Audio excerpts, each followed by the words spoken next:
the language of the universe.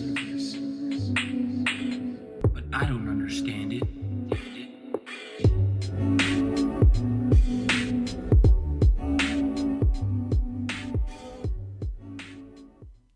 Hello, everybody, and welcome back once again to another episode of the Math and Physics podcast. I'm your host, Parker. And I'm Ray.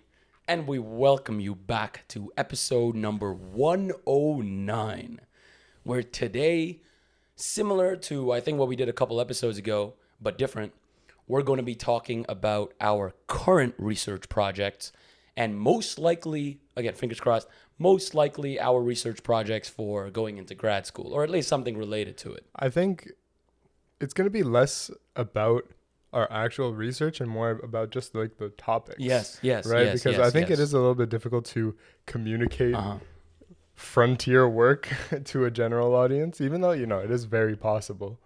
It just takes, I think, a lot of attention to detail as to how you communicate the steps to, you know, how to get to where you are now in terms of the work you're doing. I think we can talk a little bit about also like how we are, because I feel like especially what you're doing is like literally frontier.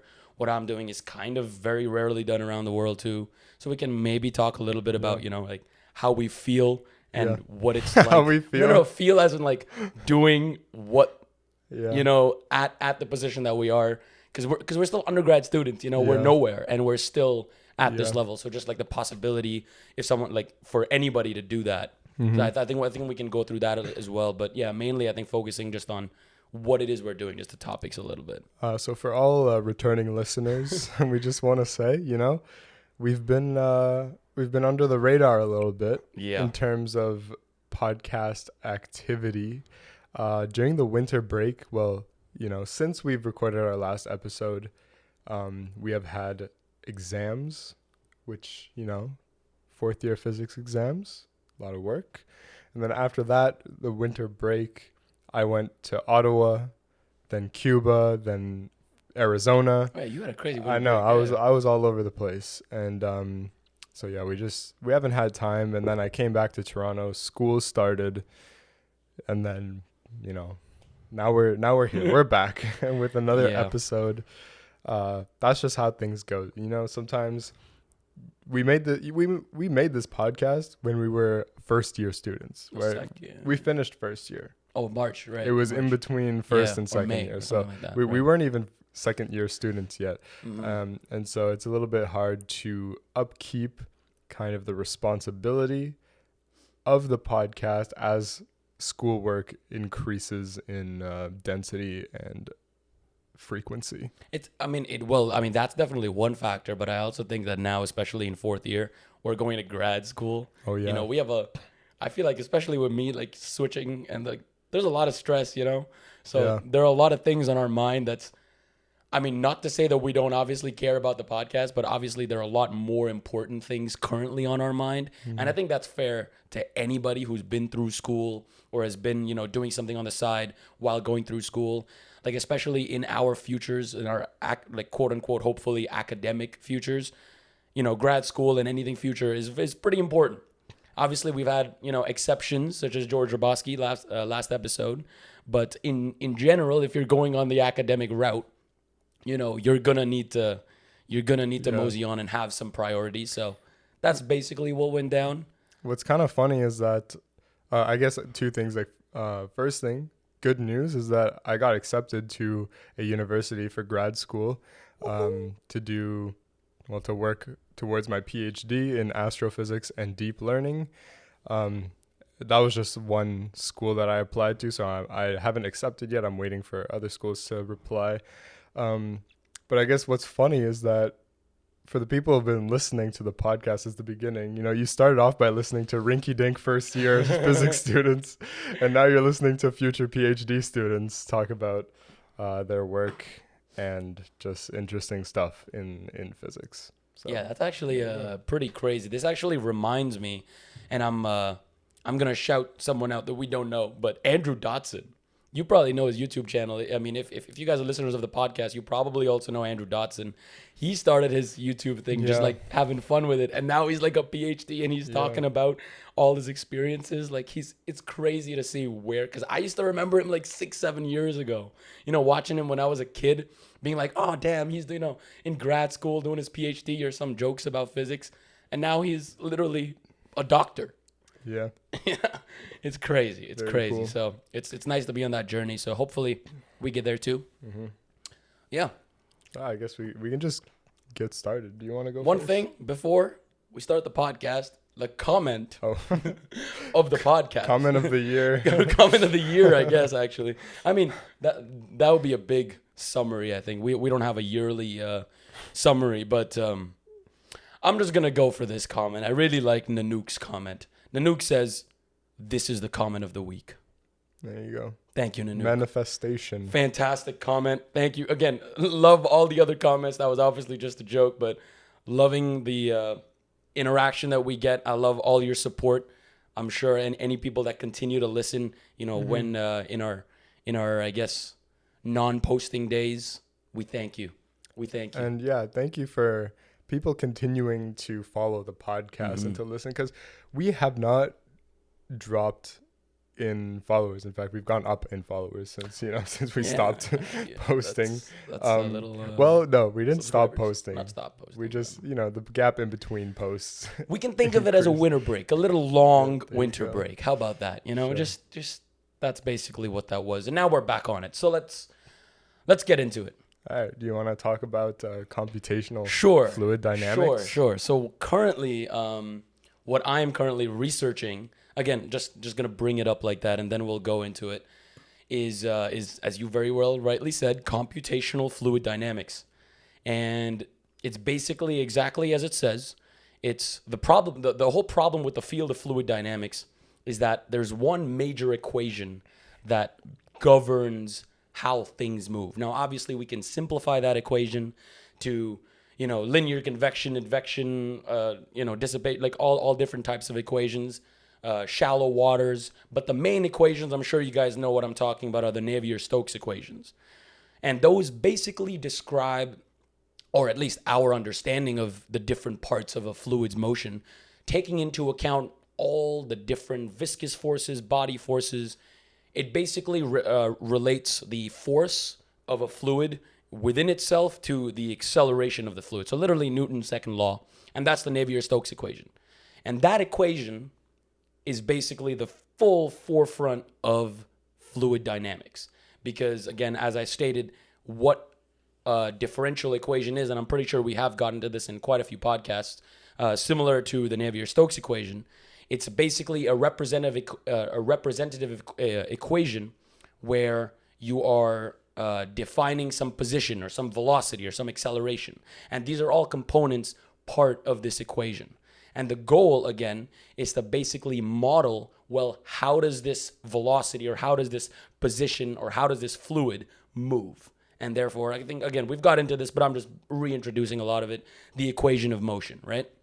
That's the whole goal. The problem, as we all know, is that the Navier-Stokes equations doesn't have a solution. Well, because first of all, it's highly nonlinear, and we don't really know how to solve many nonlinear partial differential equations, let alone this really complex one. So what do? Well, we let the computer handle it. So hence the birth of computational fluid dynamics. So obviously, as you know, with computers especially getting so powerful just recently, a lot of this work is still, quite new.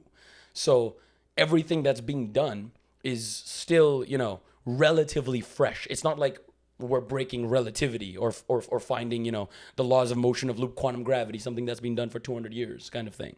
So it's pretty interesting to be testing something that's not only tested in not even that much tested in the field itself. So just a little introduction to what CFD really is. And I think the way I picture what you're doing, right? It's like it's too hard to actually figure out, so you use numerical methods to solve it. And so when you solve something analytically with just, you perform the integral and you get a solution, that has essentially infinite signal to noise ratio. Right. It's an exact solution. Yeah, exactly. Right. But in, when things are too difficult and you rely on numerical methods, what happens is that when you discretize yeah. your interval or your domain, depending on the size of the individual steps or whatever you want to call them, that will propagate error through your solution. Correct? And so the smaller the sub-intervals are, the less error you have, but the harder it is to compute. Exactly. So it's this continuous trade-off between how precise do you want to be and how fast do you want it to take. That's literally the whole game right now, because the whole question is a threshold accuracy. Like the whole thing that we start before solving anything is what's your threshold.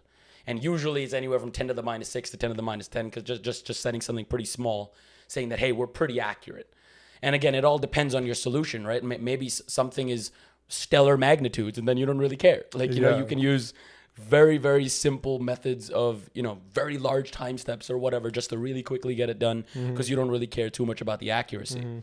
But on the other hand, if you are trying to, increase the speed of a car around a corner by 5 kilometers an hour, while it's already going at 350 kilometers an hour, obviously exaggerating here, that will matter ever so slightly in increasing the accuracy or decreasing the amount of, or increasing the amount of time that you use to compute it. Is that what like F1 engineers do? CFD, so nowadays, actually, because of how powerful CFD is, every team gets a limited amount of hours to run their simulations because it's so good. Yeah. Oh, damn.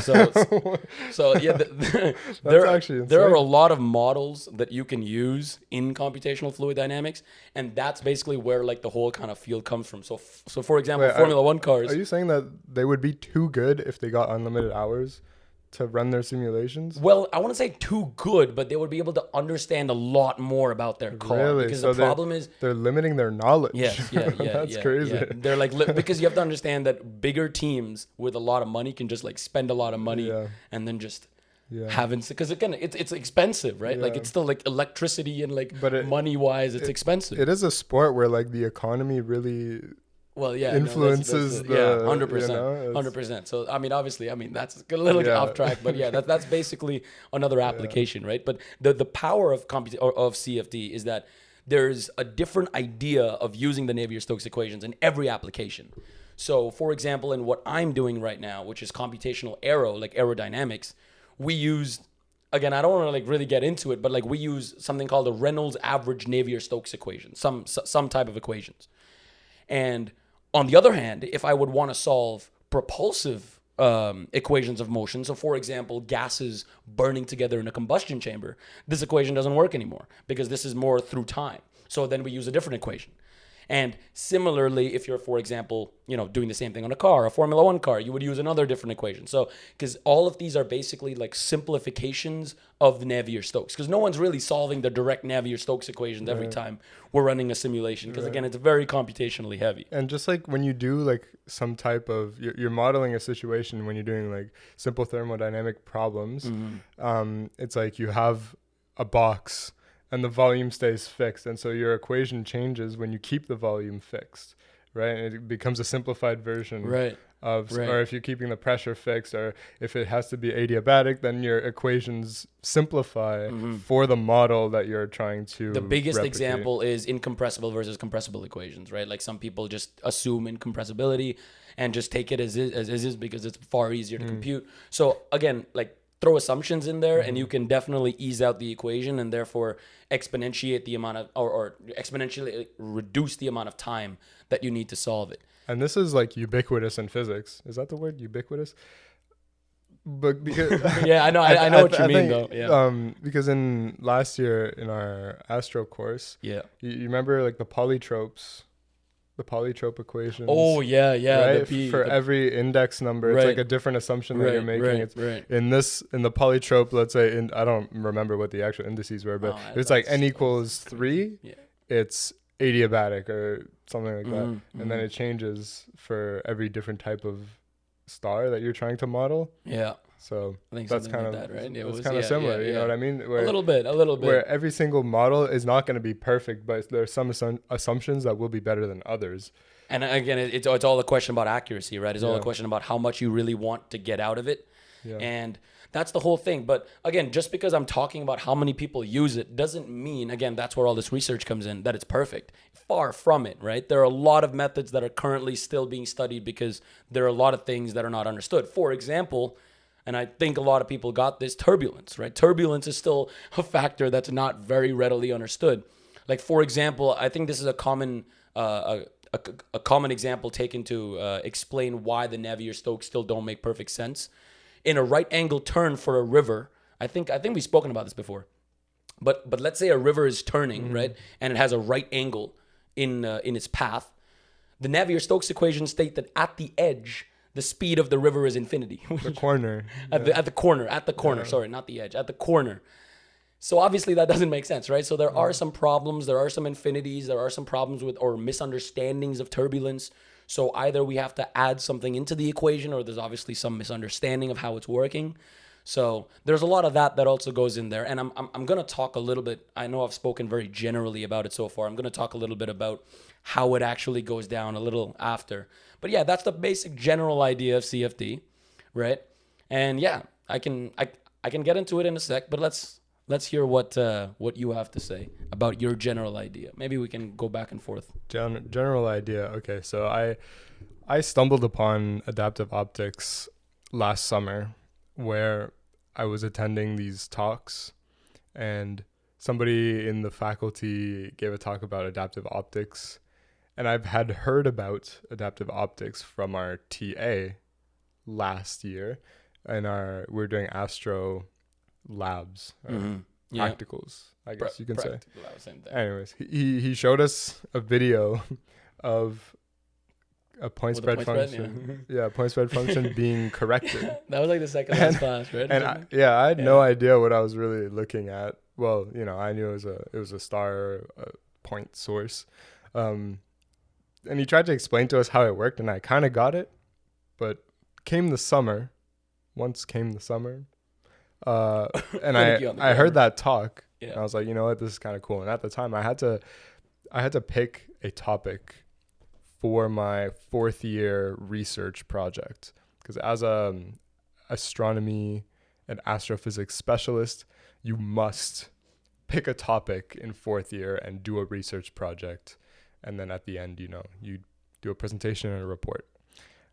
Just quickly, I just want to everyone listening who's in university, in your fourth year, now it's amazing that it's required for you, but in your fourth year of university, you should, obviously if you are trying to go into an academic stream in the future, like grad school, you 100% should be aiming to apply for like some sort of bachelor thesis or like fourth year research program or the year would be far better than the summer, but either works, because number one, the recommendation from the professor, and number two, simply that exposure can like be exponentially greater for grad school applications than not having any research, for example. So it's really good that you guys are forced to do it, because in my program, I'm not in the astro specialist. In my program, I don't have that force, so kind of sucks. I had to do it myself, but anyways, you should highly recommend it.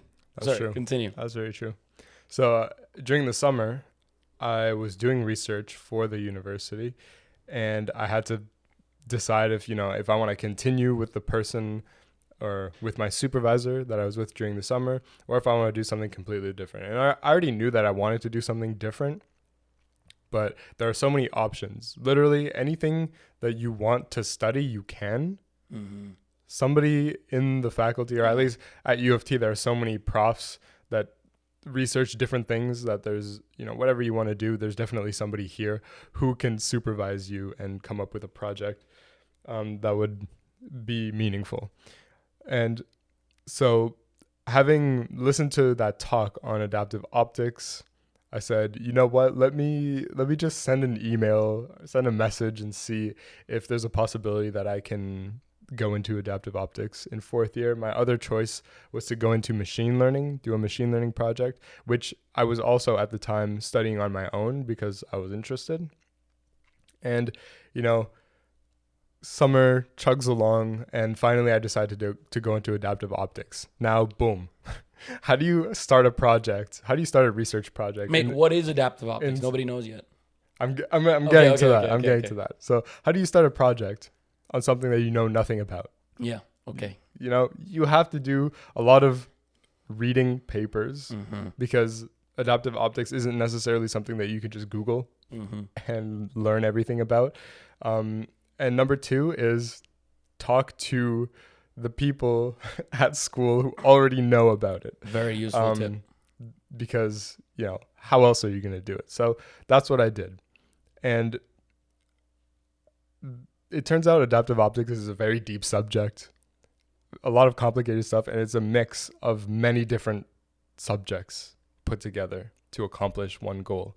Well, there are many different science goals, but the goal of adaptive optics is to essentially correct for the atmosphere. If the atmosphere wasn't there, we would not need adaptive optics whatsoever. Bang. At all. So the atmosphere is the reason that we're here, that we can breathe, and that I'm here and I can study and do research. Good reason. So if you think of light in space coming from stars, there's not much in space compared to on Earth in the atmosphere. There's going to be dust, some molecules flying around, but it's very low density. So the light coming out of stars, the wave fronts is what we call them. They come out spherically from a star and they just propagate perfectly flat, undisturbed through space. If you take the distance to a star versus its radius, you know, other than the sun, you can essentially take its size as 0, just a single point. That approximation is totally valid because if you take a trillion, billion, gajillion kilometers and you divide like 1 million by that, right? 1 million, you're going to get something that's basically 0. So you can take the size of the star coming in to be 0. But first kind of outside source of physics coming in is quantum mechanics. When you take a picture of something, the light passes through an aperture which has a given size. And if you were to learn about wave functions and photons flying around, and if you were to send a photon through an aperture of a given radius, what you'll see, the probability distribution of that photon on your screen, could be a CCD or, you know, whatever. The probability distribution is called an Airy function. And an Airy function kind of looks like a Gaussian, but it goes up, there's a peak in the middle, and then it ripples outwards in a two-dimensional. Like oscillates outwards? Yeah, like it there's a peak at the top in the center, and then it drops off, but then it doesn't drop off to 0. It drops off and then it ripples in like concentric circles. Sorry, when you say ripples, you mean like oscillates? Yeah, again. yeah, Okay, the function ripples down to 0. Okay. Essentially. That's interesting. So theoretically, if you were to take a picture of a star, of a point source, what you should see is exactly that. And you know, if you don't believe me, you could just Google it. That is what you see. If you have a really good camera, you see the concentric rings. They're called diffraction rings. And essentially, the Airy function is what you get when you are at the diffraction limit, when your telescope is at the diffraction limit. Okay. And the diffraction limit is lambda over d, where lambda is the observed wavelength that you're looking at of light, and d is the diameter of your telescope. But why would you want this? Why would you want the Airy function? Like, why would you want the diffraction rate? Because the Airy function is the most, it's the theoretically best representation that you can observe of a star. Of the star. Yeah. Anything other than the Airy function is a worse representation. And how do we come to that conclusion? Is there like a theory or something, or like how? That feels like. Well, that's how do we come to the conclusion that the star is best represented by this? Because I feel like you would want to negate the oscillations, or something. I don't know, just from my noob the thing is, understanding. The thing is, you can't.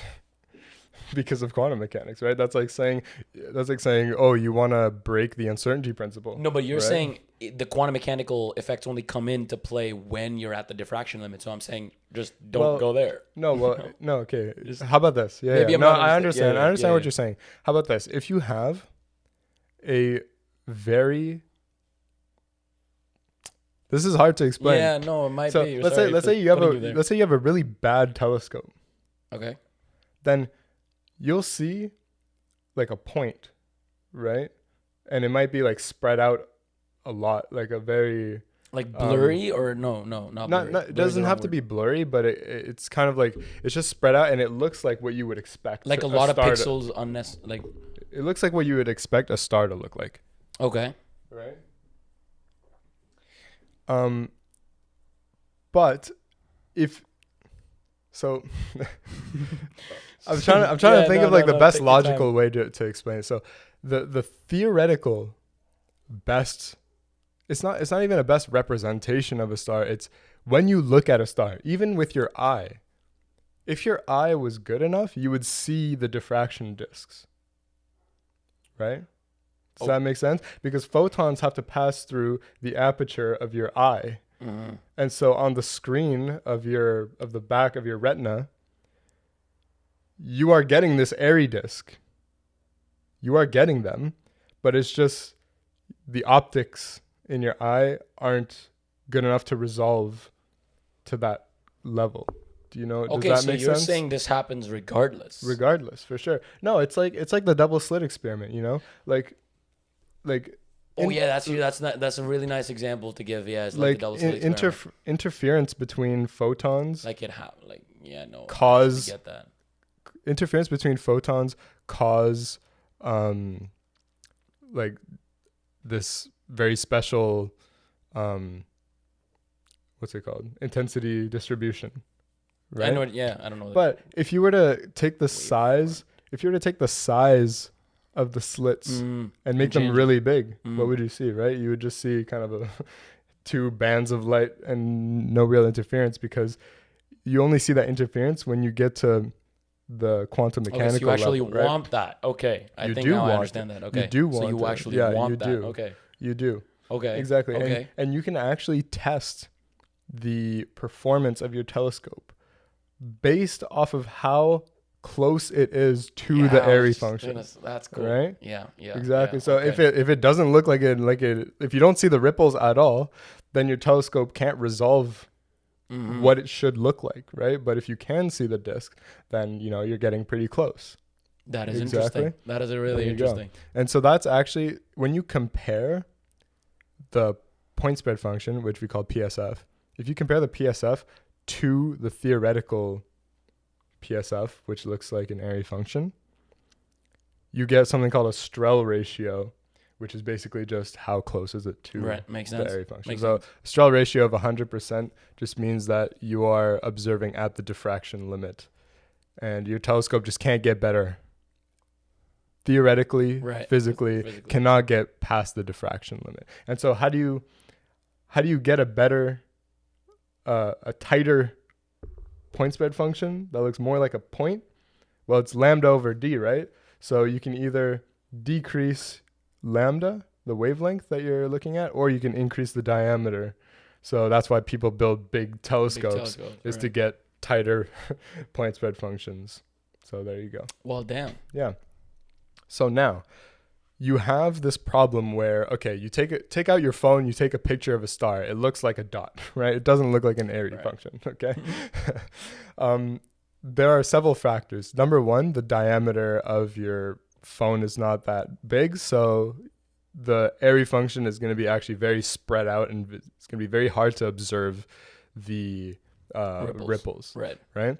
But number two, and this is definitely the limiting factor of this process, is the atmosphere. And so when obviously light interacts with matter, and the atmosphere is made of matter. A lot of it.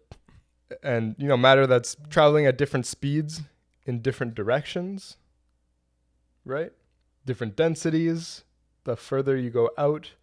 And so there are very weird interactions going on with light as it passes through from space where it's perfectly flat. As soon as it hits the atmosphere, it starts, getting aberrations. And next thing you know, you take a picture of it and it's impossible to observe a perfect point spread function because the atmosphere just messed it up so bad. And so adaptive optics says, listen, if we can measure the effect of the atmosphere on these flat wavefronts coming in, and we can just reverse that effect onto the incoming light, then we should be able to see the reconstructed wavefronts that should look perfect because they came in from space. Yeah.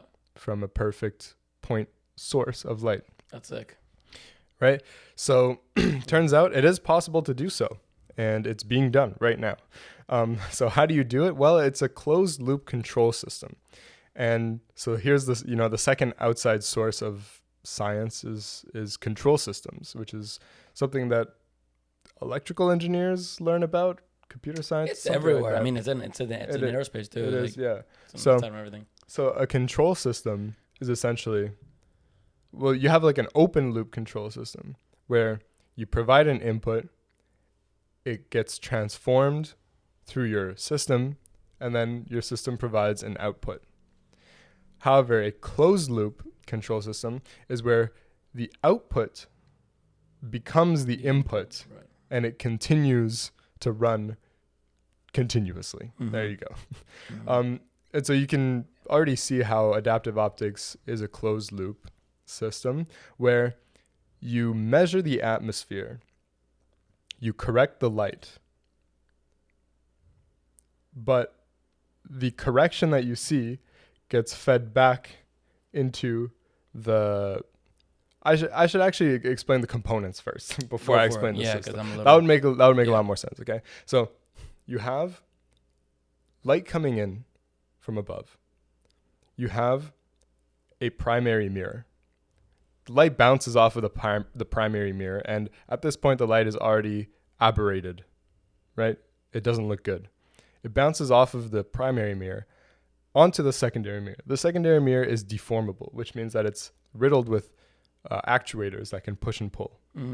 And the phase offset of light can be at most 1 full wavelength, right? Because if you offset light by a phase of 2 pi, then it just looks the same, right?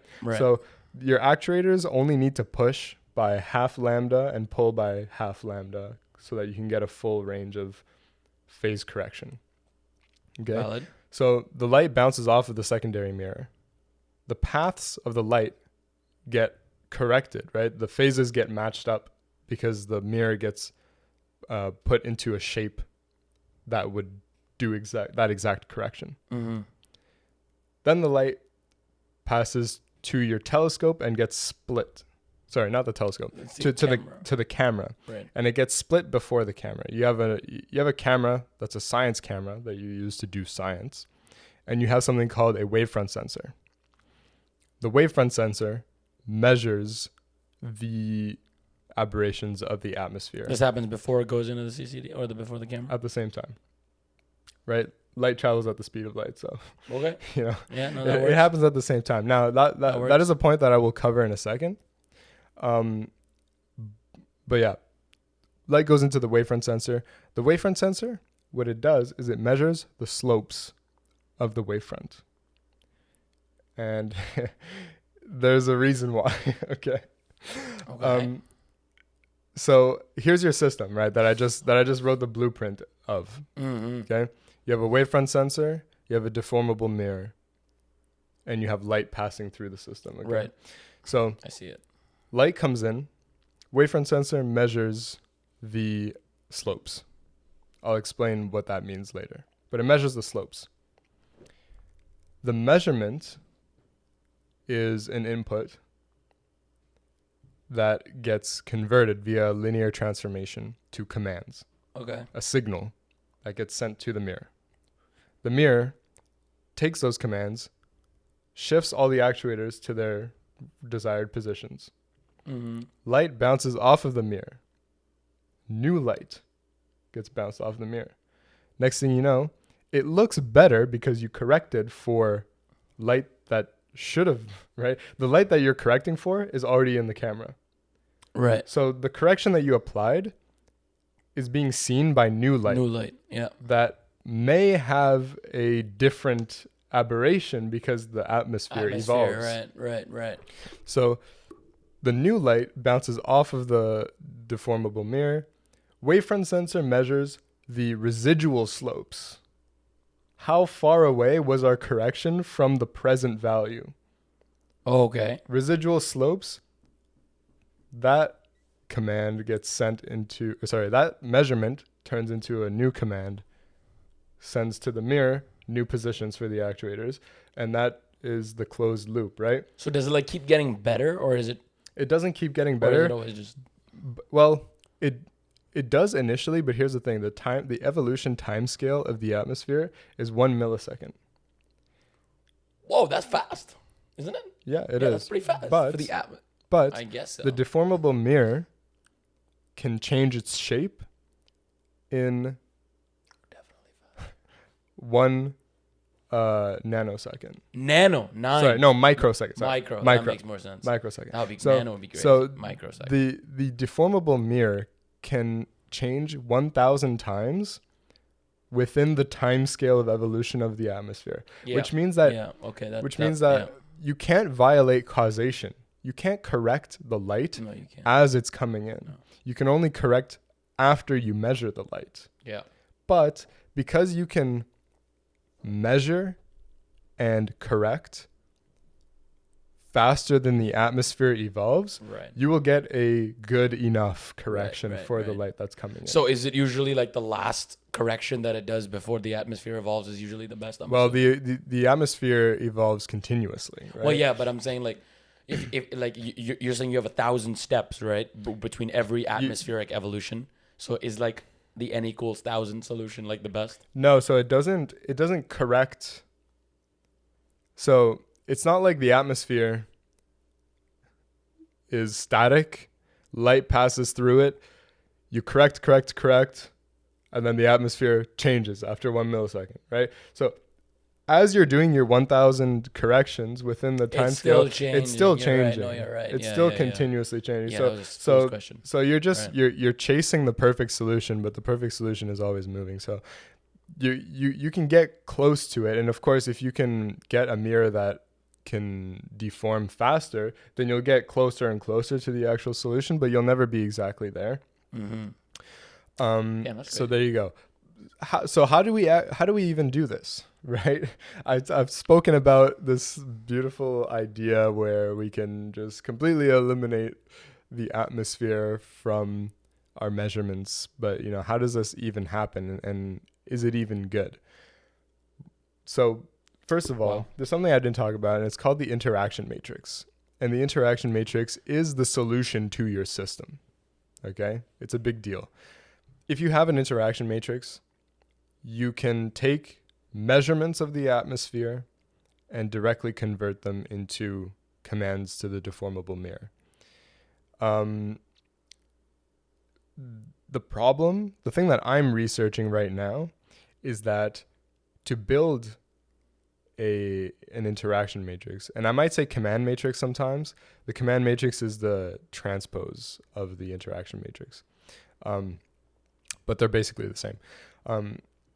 So what I'm researching is that when you want to get an interaction matrix, you need references, right? Like what should let's say you have a point source and you're taking a picture of the point source, and it's a man-made point source. You know what it should look like. Right. And then let's say you apply on purpose.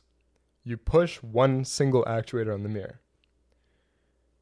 You should know what that looks like, right? Because you know how far you're pressing on the mirror. Mm-hmm. You know what the source looks like. So you know what you should be seeing on your camera, right? Here's the thing. The telescopes that are being built right now are Cassegrain telescopes, which have convex mirrors. And if you studied optics, you'd know that if you have a Cassegrain telescope, you can't bounce light off of the secondary mirror without it going to infinity. There's no way you can do that because the focal plane is behind the mirror. Right. If you have a concave mirror, there is a focal plane in front of the mirror, which means you can send light from that focal plane, bounce it off of the mirror and into your camera, and that works perfectly fine. But you can't do that with a convex mirror. And so the only sources that we can look at are sources in space. And the problem with sources in space is that they pass through the atmosphere, which means we don't know what they actually look like. So how do we build an interaction matrix if we have no reference points? Right. Real quick interlude on the interaction matrix. The interaction matrix it's a 2x2 matrix. And wait, wouldn't it be like n by for number? Sorry. I mean it's a two-dimensional matrix. Oh, right. Okay, yeah. Rows and columns. That's right, it. That makes sense. Sorry, like not 2 by 2. 2. Not 2 by 2. Yeah, that makes sense. The columns, each column in this matrix is one actuator. Right. So n. Yeah. And each row is one pixel on your wavefront sensor. Oh, so it's like pixels times n. So here's the visual that you need to have, okay? When you press, let's say, actuator 1, and you look through the wavefront sensor, what are the values of the slopes, right? So let's say you press right in the middle of the mirror, that means you're going to be sending light to the left of that actuator, more to the left, right? It's going to bounce off of it and bounce further away. So the slopes on the left of it are going to be negative, and the slopes on the right of it are going to be positive if you're just looking in the X direction. Okay. Just the X. And then, of course, if you go higher, it's going to be less of a tilted slope, right? The closer you get to it, the more pronounced the slopes are going to be tilted. Right. And then you can also look at it in the Y direction, where above it, it's going to be positively influenced, and below it, it's going to be negatively influenced. And so if you look through the eyes of the wavefront sensor, which is a camera at the end of the day, it takes pictures of the slopes. You see each pixel, let's say you just label them like row wise and column wise, 1, 2, 3, 4, 5. What you do is you look at the value of each of those pixels and you say, okay, here it's positive, and then it becomes negative. And then next row, it's positive and then becomes negative after the actuator. So what you do is instead of having that as a 2D image, you just put it into a vector. You have the X slopes, and then you append to that the Y slopes. And that is one row of your interaction matrix. And then you do that for each actuator. Oh, damn. And that's how you build your interaction matrix. Because what happens... Big matrix. Exactly. So what happens is that Jesus. You take the transpose of that. What do you have? You have rows that are actuators and columns that are pixels. And so when you take a measurement, it's a vector of pixels that you multiply into your interaction matrix. Now it's your command matrix. And what do you get? You get a vector that has the same amount of inputs as the amount of outputs as the amount of actuators that you have, right? Because the rows are actuators. Oh, right. Rows are actuators. Right. So now you have column, right? Your output is some n-dimensional vector that has the same amount of elements as you have actuators. And it turns out those elements are commands that go to each actuator. So if your element is positive, you push. If your element is negative, you pull. And so that's how you take a snapshot of the atmosphere in terms of slopes. You transform it into commands that go to your actuators, and then boom. And essentially, it's a minimization problem, right? Because you want the slopes to be 0. you want to take a picture of the of the light. Right. Exactly. You want to take a picture of the light, and you want the slopes to be all 0. So what you're doing is that if the slope is not 0, then if the slope is positive, you pull on the actuator so that it becomes negative. If the slope is negative, you push on the actuator to make it positive. You're just solving a linear system of equations where you want it all to equal 0. Wow, that's actually pretty cool. Yeah.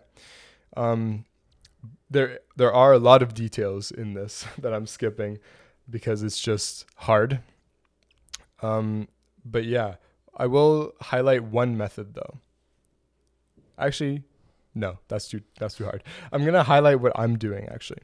So what I'm doing in my year-long project is I'm going into Python, and there's this package that some guy wrote. He's actually a very smart guy, where you can simulate adaptive optics systems in Python. What does simulation mean for this project?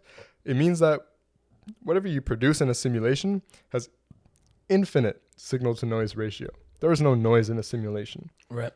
Which means that if you were able to simulate your system perfectly, and you can produce a simulated interaction matrix, you can just take that matrix and use it for your actual system.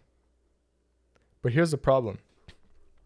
When you install an adaptive secondary mirror and a wavefront sensor, there are things called misregistrations where, in Python, your simulation, the mirror and the wavefront sensor are perfectly aligned. Everything is squared off and, very, it's simulated. You don't take into account real world things. But in a real system, your mirror could be half a degree rotated over. It could be tilted by 1 millimeter backwards. It could be, sheared. It could be a little bit too close, which changes the optics, right? By 1 millimeter. Damn. These little things called misregistrations. And these things obviously affect your interaction matrix, because if you're tilted and you push on an actuator, you're going to be activating different pixels on the wavefront sensor than if you were correctly aligned. And so there's this algorithm that I'm working with. And what it does is it takes a simulated system and it takes a measured interaction matrix. The problem with a measured interaction matrix is that, let's say you're just poking and pushing and pulling actuators on your telescope with a source that is in space that passes through the atmosphere. There's going to be noise on your measurements because it's passing through the atmosphere. So you're going to get an interaction matrix that looks very noisy. And so what this new algorithm is called Sprint, what it does is it tries to take your simulated system and tweak it so that it matches best the measured interaction matrix. Because once you can extract what the misregistrations are, you can just apply them to your simulated system, and then you have an actual replication of the physical system. Right. And once you have that replication, you can just throw the measured one in the trash and use the simulated one, because the simulated one has zero noise. That's what you're working on. That's what I'm doing right now, and it's hard. It's hard. So where are you right now? Right now, I mean, it would be hard to orient yourself within the scope of this project, or orient yourself, not myself. Do you realistically think that? I think by the end of the year, or you think you might be getting into this in grad school? No, so I've changed my goals along the way from the beginning, and my supervisor told me this from the beginning, that it's going to be harder than I think, and he was right. And so right now there's an adaptive optics system at U of T that I'm working with in the basement of the astrophysics building, and my goal by the end of the project is to just simulate that system, which I have done to some degree, and to run the Sprint algorithm and to see if I can produce a better interaction matrix than the one that they measured themselves. The one that they measured is actually good because they control the whole system, so they can essentially get pretty close to the actual interaction matrix. But I'm going to be using the one that they measured as an empirical measurement of the interaction matrix, and I'm going to be plugging that into the sprint algorithm and seeing if I can produce a better one. And if I can, then there you go. GG's. That's it. Published paper. That's it. That would be pretty sick. There you go. Because actually, one thing that's pretty cool is that the sprint algorithm is theoretically correct, but it has never been tested. So I'm testing it right now. One of the firsts. Yeah, so I might be able to publish a paper on it. I guess the paper will just be, the validity of the sprint algorithm. Mm-hmm. That's nice. And I'll publish my results. That's nice. That's nice. Yeah. Well, is that your AO? I can talk more about it, yeah, but no, I guess we can. Yeah, it is just about the details. We gotta have a wrap up. Thank you to Brilliant for sponsoring this episode of the podcast. If you guys have liked it so far, then go check out some of really cool courses on brilliant.org. Some of them in software development, where they talk about algorithm fundamentals, all the way down to the basics of programming with Python. So go check them out at brilliant.org/MPP. And the first 200 subscribers will get a 20% off the premium subscription for the year. So yeah, go check out Brilliant for, more information, more curiosity, and hopefully more knowledge. Now back to the podcast. I guess I can get into it and then we can, voila. So yeah, my research is not as groundbreaking for like final frontier kind of thing. It's more investigating some methods that are already there because it's not very well understood. So where do I start from? Let's start from, I'm not going to push it too far, but let's start just a little bit about computational physics, because I think that's like really important and really cool for a lot of people. So especially nowadays with code getting as popular as it is, I think every child knows Python. Every child. I'm just saying, man, there's like camps where like 8-year-olds are learning code, So yeah, I'm saying, and they're teaching it in elementary schools now. What the hell, Or middle schools? Maybe middle. Probably middle. I mean, isn't it the same thing every? No, I think it's called I think part of the math curriculum is going to be computer science. Wow. Something like that. Well, I mean, it's good because that is an inevitable future. Understanding how to program is quite important for logical purposes and just for, knowledge purposes. Yeah. So Python is the most readily, it's not necessarily true, but Python is a highly physics-based language, like physics-based. Well, not physics-based, but for physics. Like you can use it very well for physics. I think the reason you could do that is because it's so easy to learn. Well, is, but object-oriented languages kind of mesh well with physics problems because it's no, right. So object-oriented languages do mesh better, and Python just happens to be like the easiest one. It's the easiest one to understand, easiest one to replicate, and a lot of times it'll just eat your errors up. It won't even. That's almost the thing that I don't like about it. But it's very easy to understand, and as I mentioned, replicate. There are others, Matplot. No, not Matplot. What is it called? MATLAB. Fortran, old one, not really used anymore. C++ is a very popular one that's used currently as well, but again, a much higher level of skill required for that. I was recommended that if you want to learn about computers, the bare bones, how computers work, learn C. Yeah, C is just C. C is where everything comes from. Yeah. Python is based on that. C's were literally mother of languages. Because one thing that you don't really have to worry about in Python is memory. Or compilations, bro. Literally nothing. You don't have to worry about anything in Python. But it takes care of everything. You don't have to compile it separately. You don't have to. It's just the easiest piece of equipment that you can use to do something programming related. But what's the word I'm looking for? Is it memory slots? When you assign a variable, that gets stored in.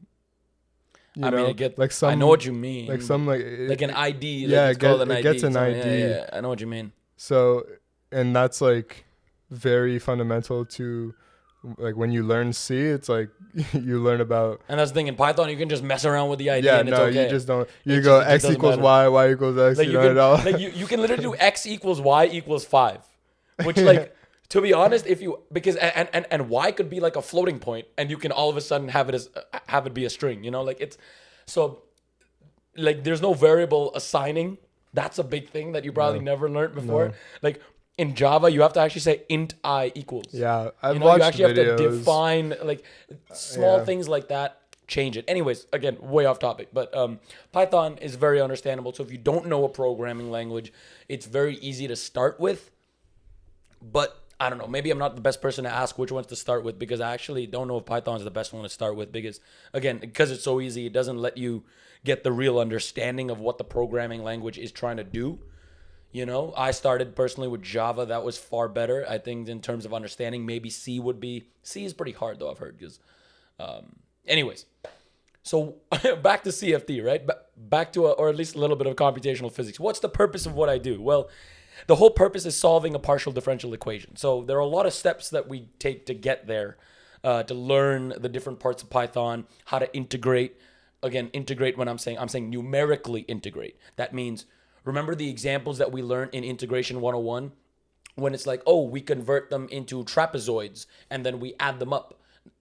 That's literally how you integrate numerically, right? So you actually break them up into small trapezoids and then you add them up. Well, they're different ways. Oh, of course. Quadratic is way better. Quadratic Simpson's rule is what you just mentioned. Instead of using lines, you use quadratic. So literal quadratic equations at each section. Do you have to match up the slopes at each point? Is that no, how it's they do literally it? just an equation made. Like I don't know. No, yeah, but I'm saying at each like interval, do they match the slopes? Is that how they get like a smooth? I mean, if the intervals are small enough, I'm assuming the quadratic, like it can be approximated very well. I don't know too much about the mechanics of the solutions. I simply or the methods. I simply know what they do, and because again, that's really all you need to know in numerical methods. Really what they do. So there are many ways to do certain things. For example, differentiating. Now this is where the big thing comes in, right? How do you do a derivative? Why is it so important? Well, because differential equations.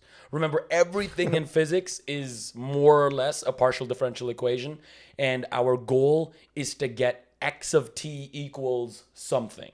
We're trying to see how does this, whatever we're modeling, move through time, such as velocity or accelerate or anything, and any derivatives of position we are interested in, because that's the whole purpose of basically physics, right? Predicting the future and the past. That's physics.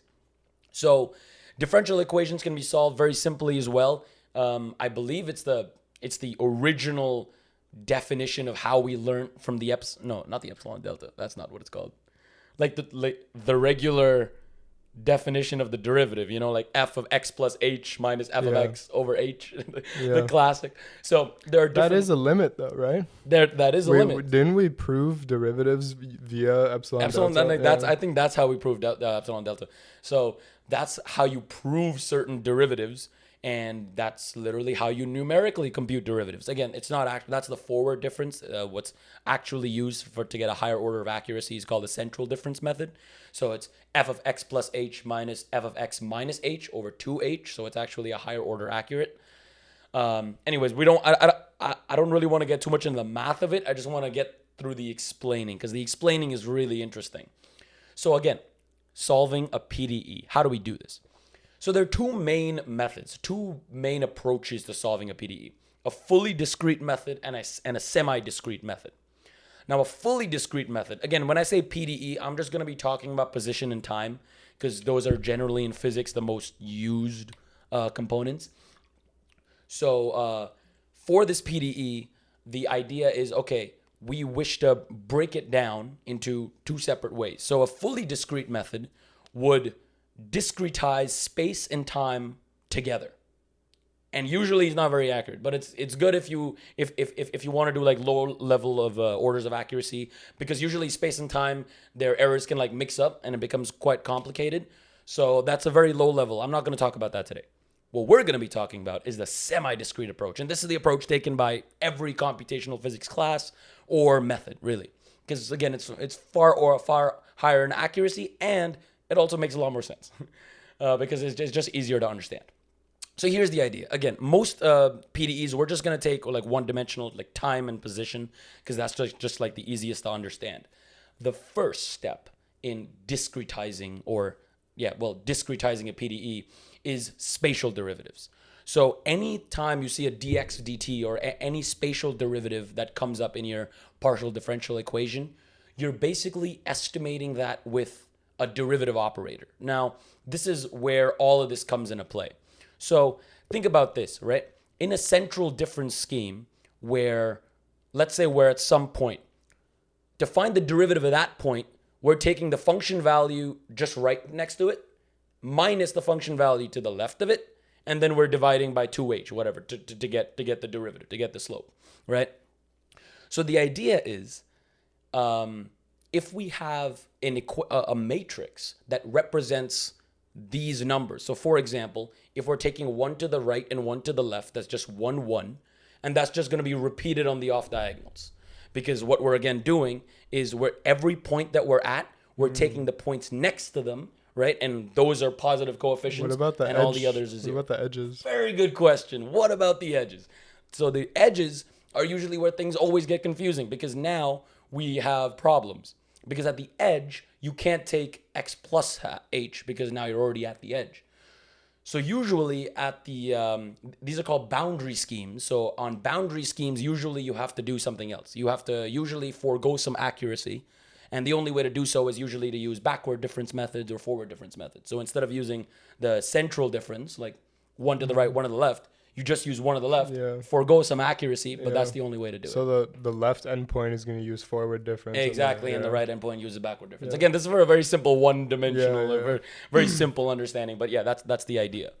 So this is your spatial discretization matrix, right? That basically represents this. And again, it's very simple, the example that I gave you with central difference, but you can see how different methods can definitely get a lot more confusing. I'm not going to get into them because that's basically where my research is, but it definitely gets confusing. So the idea behind solving a PDE is this. Step 1, break the spatial derivatives into this matrix. So once you have this matrix, what kind of equation do you now have? You've basically just rewritten dx by dt into some form of matrix. So now you no longer have to deal with that godforsaken derivative. Hold on. I was thinking that you divide the whole matrix by 2h, right? But what about the endpoints? Now you just have to do 1h, right? Yeah. So how do you so just set them individually? Usually there's a coefficient outside of the matrix that then gets multiplied by the whole thing, and then the corners are times 2. So then at the end of the day, like they'll all cancel. Oh, the input gets exactly. The corners are literally minus 2 instead of 1, 1. To then multiply the half. Minus 2. Like if let's say there's a half outside, right? Like because the 1 over 2h. So instead of the 1 over 2h, you just take it out as a coefficient, and instead of everything being 1, 1 off diagonals, right? Because you're taking 1, 1. Now it's gonna be 2. Because then when you multiply it in, everything's gonna be 1 over 2h. 2. This is gonna be 1 over h. Plus 2, not minus 2 though, right? Did I say minus 2? Yeah. Okay. Well, no, signs are confusing because. But you're also gonna need in the matrix, the top row, you're gonna have like 2, 2. Yeah. Exactly. No, exactly right. You're gonna have 2, 2, and then it goes down. That's exactly right. So those are the boundary schemes. Also very important to understand it. But again, once we have discretized space, that's the first step. That's why it's called semi-discrete approach, because we're discretizing them separately. And now here is where the fun thing comes. The fun part comes in the time stepping method. So what have we done right now? We have converted an ordinary or partial differential equation into an ordinary or partial difference equation. So instead of ODE, it's O delta E, like capital delta for difference. So that's its own type of equation, because now the difference is literally between the same position just at different times.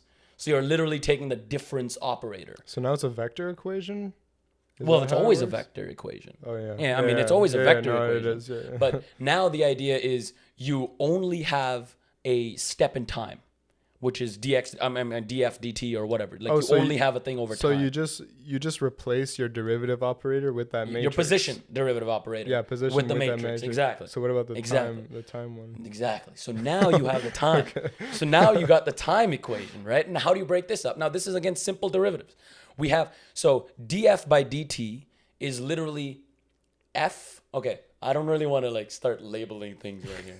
That's probably not the smart idea. But okay, the idea is for a just like what happens like once you replace the spatial with the matrices, then okay. what, So like, once you replace the spatial with the matrices, now it all depends on what method do you want to use. Do you want to use first order method, second order method, third order method, and that'll all change on what happens to your time. So if, for example, you want to use first order, not Euler. Is it the Euler method? Goddamn, I'm forgetting the word. Forgetting the individual's name. But if you want to explicit Euler method. So if you want to use, for example, RK1, which is first order method, then you will simply do a backward or a forward difference on the time operator. And now you literally have the solution at time n plus 1 minus the solution at time n over 2h. And that just gave you the solution, right? Rearrange for the solution at time n plus 1, and now all of a sudden you have an equation where the solution at time n plus 1 equals something times the solution at time equals n. Do you change to a central difference once you move one step ahead? Yeah, so if you go in a higher, it's not necessarily central difference. They're weird methods. So these are all called the Runge-Kutta methods. So explicit Euler is RK1, which is like first order difference. So for example, the accuracy will only be to the first order. So it's pretty garbage, to be honest. And as you go higher, RK2 and RK3, I believe, I don't know if it's as simple as simply central difference, because like RK4 gets a little confusing. But if you actually expand them out in terms of, it's actually called Taylor tables, where all this stuff comes from. If you break down a PDE into its Taylor table, all of this stuff makes sense, which is basically just Taylor expansions of different components of the PDE. So it's all, again, very well explained in the mathematics. I don't want to go too deep into that, just briefly over the ideas. So again, that's basically the idea, right? Once we figure out, okay, what time step, what order of accuracy do I want for my time step? Because again, the advantage of the semi-discrete, again, is now I could choose the order of accuracy for my space, and I can choose the order of accuracy for my time separately. That's the whole advantage. Because in a fully discrete method, I don't have that advantage. So here I can, for example, let's say I want to be second order accurate in space and fourth order accurate in time, I can do that. Why would you choose that? Because, so usually the spatial derivatives are usually, again, people are okay with central difference. So like second order accurate's okay. And in time stepping methods, the staple use, and what I'm actually currently researching, are the RK4 methods, which is the fourth order Runge-Kutta methods. Why? I think it's just convention. Like it's just like that level of accuracy at which it's good enough. Because to be honest, I haven't really told you the whole story. There are some other problems, like RK2, like the other lower order methods also have some problems with imaginary eigenvalues and whatnot. It does get a little complicated. I'm actually thinking about it now.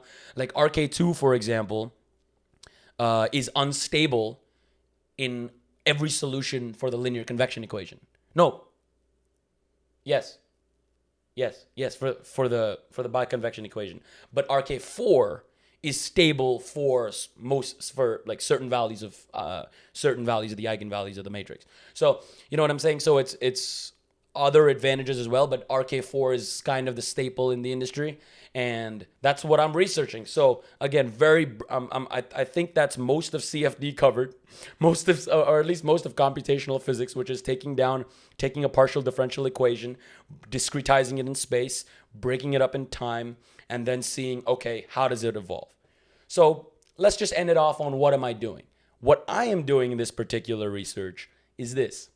The RK4 methods, the most famous methods to discretize time, have a problem in that they don't conserve energy. Now, you might be like, that's a pretty big problem. And you're right, it is. But in most applications, they're not really required to do certain conservations, but because of the lack of its conservation, it can't be used in applications where entropy conservation is a must. So, for example, I mean, I don't like no practical example. I just know examples from academic papers. But any entropy dissipative scenario, for example, entropy conserving scenario, for example, where the entropy must be conserved, the RK4 method will literally just forever decrease the entropy, things like that, where it's obviously entropy unstable. You can say it like that. So my solution, or what I'm doing currently, is researching these things called the relaxation Runge-Kutta methods. Wait, hold on. Yeah. In the case of like some, let's say like x of t, yeah, you're solving for x of t. Yeah. If the entropy decreases, does that mean it picks out like it evolves kind of like sharp features in the solution? So the thing with all time stepping methods is that the solution after X amount of time is just garbage. It's just straight garbage, like regardless of what you're using. That's just the problem with fluid dynamics. So what does it mean that entropy decreases? So the whole thing is this. So think about, okay, maybe entropy is a word because we can't really think about, I mean, I guess you can, but you can also think about energy. It's very synonymous in this case. The whole thing is that like RK4, the way that it steps in time, it misses every midpoint. So like the way that it steps it, I wish I had a visualization here. It basically misses every midpoint. So when it does n to n plus 1, it uses the solution at every midpoint, but it doesn't evolve that solution. And again, I can show you like what it means, but because of that, literally one part of the solution is just taking higher weight than the midpoints. So the energy literally is just incapably, like uncapable to be computed, because over time what happens is that, okay, man, there's so much to get into. Because over time what happens in all these methods is that the eigenvectors of these solutions, like they damp over time. And that's the whole reason is because it's like, for example, the leapfrog method, which is another method that's used, not very accurate, but it's a good method, is energy conservant, entropy conservant, because it uses every point, every midpoint, and the solution at every point. But the Runge-Kutta methods don't do so. They only use the solution at every point. So again, I don't know if that made too much sense, because again, there's a lack of a visualization here. But the idea that really maybe you can just get in your head is that Runge-Kutta does not conserve energy because it's not taking every single possible value that it computes into consideration. Because it's computing more values than it's storing is maybe the way that you can think about it. And the energy just gradually decreases, or gradually will simply change over time. So the idea, in 2019, a paper came out describing these relaxation Runge-Kutta methods, which simply adds a term. Again, I'm not going into it too much because it's just math. It's just literally math, because that's all numerical methods. But it adds a term that conserves the energy. And the way it does so is my research, because that's not understood. Because the idea is the relaxation. So it does work. Yeah, that's the thing. You just don't know. That's why I said it's not like final frontier work like you're doing. Like, it's not like I'm discovering something. It's already known to exist. It's already known to work. But we don't know why and how it works. And what I'm finding out right now is some really cool stuff that, again, I can't really even get into, because then I have to explain like all this stuff that maybe is ripe for another episode, because I know you can go in really deep too. So maybe is ripe for another episode, but just keeping it light. I think all I can really say is I'm trying to discover what makes these methods conserve energy, because even my professor himself doesn't know. I mean, again, that's the whole point of doing research, right?